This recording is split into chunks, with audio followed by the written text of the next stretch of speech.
Hello friends, welcome to one style cooking. நாம் இன்றைக்கி பார்க்க போகிற ரெசிபி என்னென்னு பார்த்தீங்கன்னா, எல்லாருக்குமே ரொம்ப பிடிச்ச ரெசிபினா பரோட்டாவும் ஒன்றுங்க.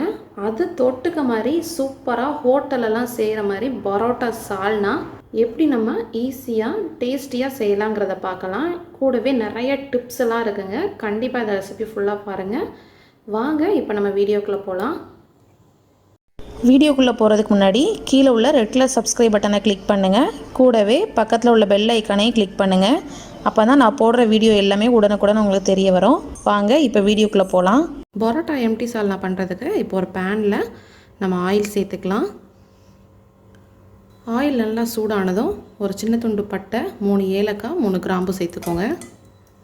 இது கூடவே 2 வெங்காயத்தை நல்லா நீல வாக்கில் கட் பண்ணி வச்சுருக்கேன் மெல்லிஸாக, அதையும் சேர்த்துக்கலாம். இப்போ இந்த வெங்காயம் சேர்த்து நல்லா வதக்கிக்கோங்க. வெங்காயம் நல்லா வதங்கினா தான் நம்மளுக்கு சால்னாவில் ஊற்றி சாப்பிட்றப்ப வெங்காயம் இல்லாமல் அது வந்து இந்த சால்னாவோட நல்லா கரைஞ்சிடும் நம்மளுக்கு. அதனால் நல்லா கொஞ்சம் கலர் சேஞ்ச் ஆகிற வரைக்கும் நல்லா வதக்கி எடுத்துக்கலாம்.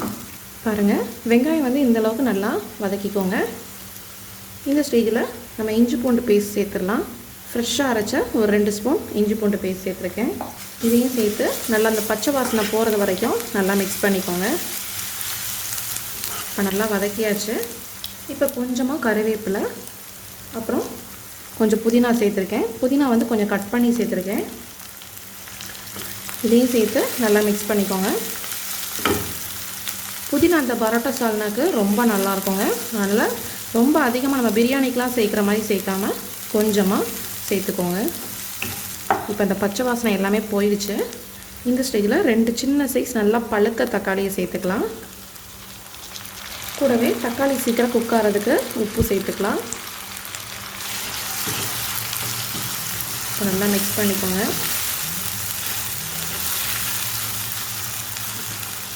இது ஒரு 3 நிமிஷம் நல்லா மூடி போட்டு குக் பண்ணுங்கள். அப்போ தக்காளி நல்லா நம்மளுக்கு குக் ஆகி நல்லா மேஷ் ஆகிடும்.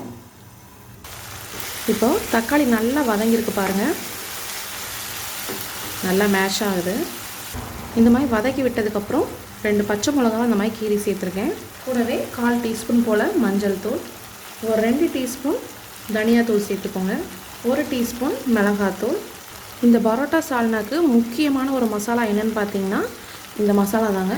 இது வந்து பார்த்திங்கன்னா லோக்கலில் இந்த சிக்கன் 65 மசாலாலாம் கிடைக்குள்ள அந்த மசாலா. சிக்கன் மசாலா, மட்டன் மசாலா பயன்படுத்துறதுக்கு பதிலாக இந்த மசாலா, அதாவது சிக்கன் 65 மசாலா நீங்கள் பயன்படுத்திங்கன்னா ரொம்பவே சூப்பராக இருக்கும் இந்த பரோட்டா சால்னா. அப்படியே இந்த நான்வெஜ் ஃப்ளேவர் ரொம்பவே நல்லாயிருக்குங்க. ஸோ இதில் ஒரு 1 டீஸ்பூன் எடுத்திருக்கேன். உங்களுக்கு எந்த பிராண்ட் கிடைக்கும் அந்த பிராண்டில் இந்த மாதிரி 65 மசாலா யூஸ் பண்ணிக்கலாம். இப்போ இதெல்லாம் சேர்த்து நல்லா மிக்ஸ் பண்ணிக்கோங்க.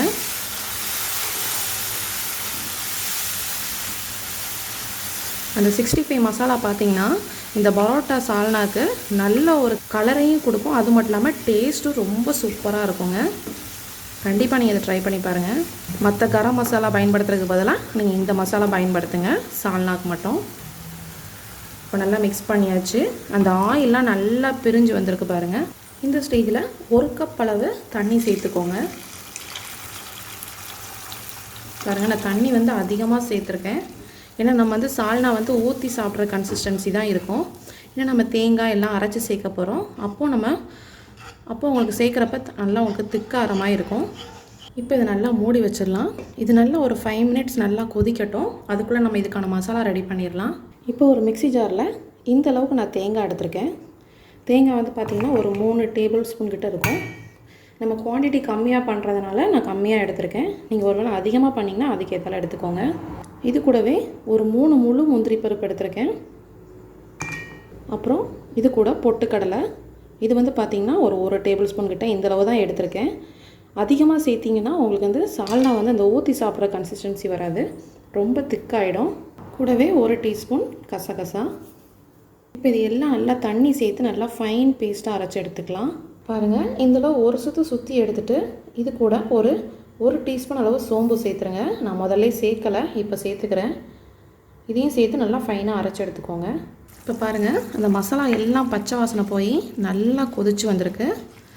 இந்த ஸ்டேஜில் நம்ம ஏற்கனவே அரைச்சி வச்சுருக்கோம்ல அந்த பேஸ்ட்டை சேர்த்துக்கலாம். இப்போ நம்ம தண்ணி சேர்த்துக்கலாம். சால்னா பார்த்திங்கன்னா ஃபைனலாக ரெடியாகி வரும்போது இந்தளவு கன்சிஸ்டன்சி இருந்தால் நம்மளுக்கு கரெக்டாக இருக்கும். அதனால் இப்போ கொஞ்சம் அதிகமாக தண்ணி சேர்த்துக்கலாம். அவ்வளோதாங்க. இப்போ நம்ம கொஞ்சமாக உப்பு சேர்த்துக்கலாம். இப்போ நல்லா மிக்ஸ் பண்ணி விட்டு இதை நல்லா கொதிக்க வச்சிடலாம். அடுப்பை மீடியம் ஃப்ளேமில் வச்சுக்கோங்க. வச்சு ஒரு 1/4 மணி நேரம் அந்த எண்ணெய்லாம் நல்லா பிரிஞ்சு வர்றது வரைக்கும் நல்லா கொதிக்க விடணும். இப்போ பாருங்கள், நம்மளுக்கு சால்னா நல்லா ரெடி ஆகிடுச்சு. அந்த சைடில் இந்த ஆயிலெலாம் நல்லா பிரிஞ்சு வந்திருக்கு பாருங்கள்.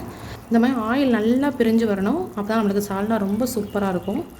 இந்த கன்சிஸ்டன்சி பார்த்திங்கன்னா நல்லா அந்த ஊற்றி சாப்பிட்ற கன்சிஸ்டன்சி, அந்த கலர் எல்லாமே சூப்பராக வந்திருக்கு. இப்போ நம்ம அடுப்பை ஆஃப் பண்ணிடலாம். கொஞ்சமாக கொத்தமல்லி இலையை தூவிக்கோங்க. கொத்தமல்லி தூவி லைட்டாக ஒரு மிக்ஸ் பண்ணிவிட்டு நம்ம மூடி வச்சுருங்க. இப்போ ஒரு பரோட்டா எடுத்து இந்த மாதிரி நல்லா பிச்சு போட்டுக்கோங்க. இந்த மாதிரி பிச்சு போட்ட பரோட்டாவில் நம்ம ரெடி பண்ணி வச்சுருக்க இந்த சால்னாவை அப்படியே ஊற்றி சாப்பிட்ணுங்க.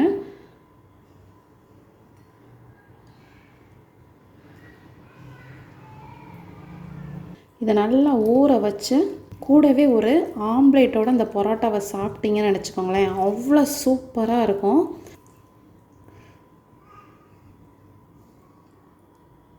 கண்டிப்பாக நீங்களும் ட்ரை பண்ணுங்கள்.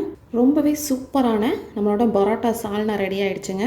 கண்டிப்பாக நீங்களும் இந்த ரெசிபி ட்ரை பண்ணி பாருங்கள். இந்த ரெசிபி பிடிச்சிருந்துச்சின்னா நம்ம சேனலை லைக் பண்ணுங்கள், ஷேர் பண்ணுங்கள், சப்ஸ்கிரைப் பண்ணுங்கள். மறக்காமல் கமெண்ட் பண்ணுங்கள். தேங்க்யூ.